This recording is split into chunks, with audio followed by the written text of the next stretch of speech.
நாகப்பட்டினம் மாவட்டம் திருப்புகலூர் ஊராட்சி கட்டளை புலிக்குடி கிராமத்தை சேர்ந்தவர் விவசாய கூலி தொழிலாளியான ஆசைமணி மகேன் அகிலேஷ்.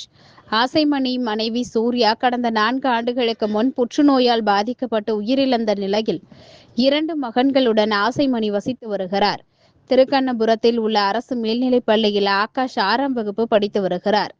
கடந்த 4 ஆண்டுகளுக்கு முன் அகிலேஷ் பள்ளி சென்ற போது திடீரென நடக்க முடியாமல் தடுமாறியுள்ளார். இதனை அடுத்து மருத்துவரிடம் பரிசோதித்த போது அகிலேஷுக்கு தசை சிதைவு நோய் உள்ளதாக மருத்துவர்கள் தெரிவித்துள்ளனர். இந்த நிலையில் அகிலேஷை சுமந்து தினமும் பள்ளிக்கு சென்று விட்டு வருகிறார். இதனை அறிந்த அப்பகுதி சமூக ஆர்வலர் ஒருவர் சிறுவனையும் அவரது தந்தையையும் அழைத்து வந்து மாற்றுத்திறனாளிகள் நலத்துறையில் மனு அளிக்க வந்துள்ளார்.